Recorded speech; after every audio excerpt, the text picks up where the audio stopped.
faut que tu respires, Christophe. Tu ne vas pas mourir de rire. Et oui, ce matin, l'ambiance n'est pas vraiment à la rigolade, car l'heure est grave, les amis. Il faut s'en rendre compte. La crise climatique nous frappe de plein fouet en ce moment même, dans une presque absolue indifférence. Et de nouveaux chiffres viennent saler l'addition. Ainsi, on l'apprenait cette semaine, c'est important d'en parler. La pollution plastique et chimique aurait dépassé les limites planétaires. Alors, qu'est-ce que ça signifie ? On va en parler. Moins de 10% du plastique mondial est recyclé actuellement pour une production qui a doublé depuis l'an 2000 et qui a culminé à 367 millions de tonnes en 2020. C'est donc l'occasion ce matin avec vous, Christophe, de revenir sur cette actualité. Mais d'abord, une explication, un décryptage. Est-ce qu'on peut expliquer ce qu'est une limite planétaire ? C'est une notion en fait scientifique qui a été créée il y a maintenant 13 ans, en 2009, portée par le Stockholm Resilience Center, institut de recherche suédois. La notion en fait a été ensuite reprise par l'ONU et la Commission européenne. Au total, ce sont 9 limites planétaires qui ont été définies par l'institution suédoise. Alors, il y a le changement climatique, l'érosion de la biodiversité, la perturbation des cycles biogéochimiques de l'azote et du phosphore, mais aussi les changements d'utilisation des sols, l'acidification des océans, l'utilisation mondiale de l'eau, ainsi que l'appauvrissement de l'ozone stratosphérique, l'augmentation des aérosols dans l'atmosphère et enfin l'introduction d'entités nouvelles dans la biosphère. Oui, c'est important de faire cette liste justement pour bien comprendre tous les enjeux. Le concept de limite planétaire, c'est l'idée que si la planète franchit un certain seuil en termes de pollution, nous allons avoir un changement d'état de l'écosystème planétaire. C'est ce qu'a expliqué il y a quelques jours chez nos confrères de France Info, Natacha Gondran. Elle est co-autrice du livre justement Les limites planétaires. Et jusqu'à maintenant, il faut dire que 4 limites sur 9 ont été franchies. Le changement climatique, l'érosion de la biodiversité, la perturbation des cycles biogéochimiques de l'azote et du phosphore et les changements d'utilisation des sols. Désormais, donc cette introduction d'entités nouvelles dans la biosphère qui a explosé. Alors de manière plus pédagogue, plus simplement, on parle en fait ici de pollution chimique ou encore de pollution plastique. Clairement, il s'agit donc d'éléments introduits par l'homme qui n'existent pas à l'état naturel. Le plus grave, ce sont en fait les emballages en plastique. On le sait tous, je l'espère du moins. C'est un désastre écologique, d'où l'importance de la réduction du plastique à usage unique. Oui, mais c'est bien de le rappeler, car effectivement, dans le plastique, il y a ce qu'on appelle le polymère, son constituant principal, mais aussi tous les additifs qui sont des produits chimiques beaucoup plus solubles et nocifs. Et parmi ces additifs, notamment, on trouve il y a des anti-UV, ce qui signifie que ces plastiques-là ne s'abîment pas au soleil, qu'ils ne prennent pas feu ou prennent énormément de temps à le faire. Ce sont ces éléments-là qui consistent le plus gros problème, d'autant plus que les industriels ne donnent pas forcément leur composition exacte. Et ainsi, selon le Stockholm Resilience Center, les rejets par les êtres humains de matières chimiques et plastiques sur les continents et dans les océans ont désormais atteint un point critique.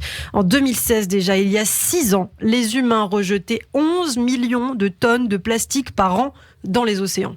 Et un chiffre qui ne cesse d'augmenter. C'est aussi ce qui est profondément inquiétant. Comme l'explique toujours Natacha Gondran, franchir une limite planétaire est considéré comme irréversible. Et la scientifique ajoute, on ne peut plus revenir en arrière. C'est trop tard. Nous allons avoir des phénomènes d'emballement, d'accélération. Cela veut dire qu'il faut s'adapter. Et oui, malheureusement, c'est un fait, c'est trop tard. Avec les politiques actuelles, la quantité de ces déchets plastiques solides urbains sont destinés à doubler d'ici à 2040. La quantité de plastique rejeté dans les océans devrait presque tripler et celle de plastique présente dans les océans quadrupler. C'est ce qu'indique en parallèle d'ailleurs l'ONU, les Nations Unies, pour l'Institut français de recherche pour l'exploitation de la mer également, l'IFREMER.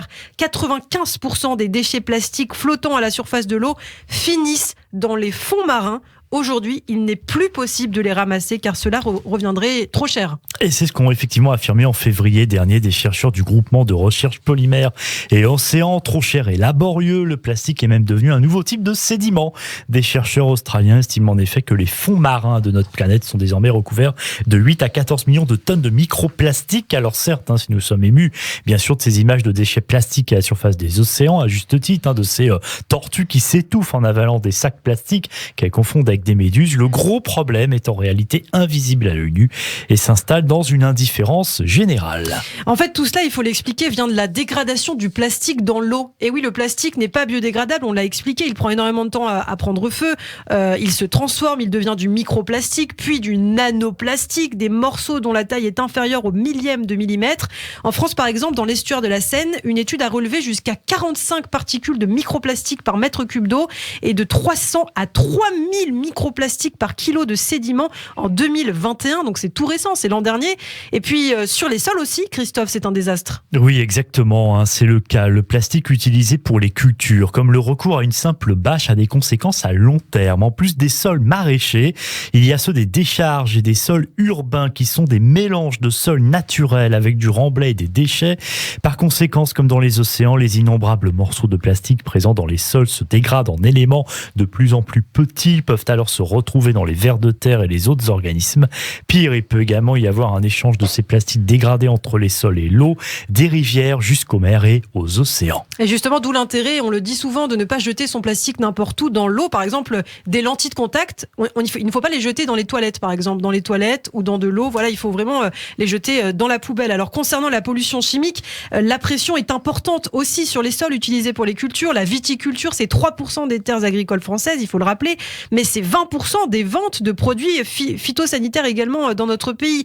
Chiffre de Thierry Lebeau, là, professeur à Nantes Université, une concentration qui affaiblit la santé des sols, on l'aura compris. Alors enfin, conséquences sur les humains, bien sûr, des microplastiques, Christophe, ont été découverts tout récemment dans du placenta humain. Oui, une étude qui date de 2020. Des particules de microplastique avaient été découvertes dans le placenta de fœtus, substance chimique susceptible de créer des troubles de la santé à long terme.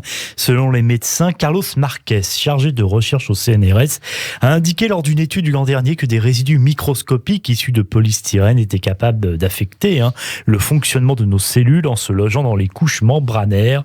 C'est grave parce que c'est générique. Toutes les cellules ont des parois membranaires. Nous sommes faits de cellules. C'est donc la mise en garde, on ne peut plus clair du scientifique. Alors, quelle est la solution ? Aujourd'hui, il semble qu'il faille aller au radical, finalement, comme un plafond maximal de production, car on le voit, c'est prouvé avec un cocktail de 350 000 produits de synthèse inventés par l'homme et des volumes considérables terminant dans l'atmosphère ou dans l'environnement.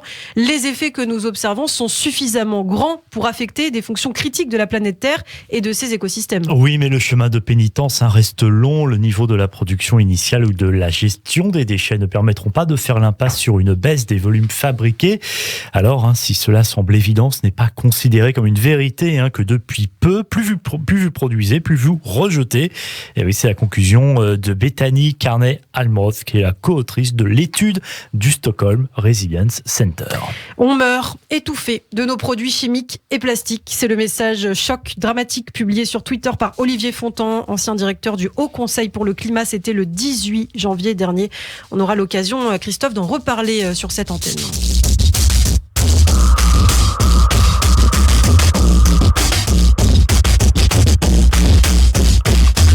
Approche-toi petit, écoute-moi gamin. Je vais te raconter l'histoire de l'être humain.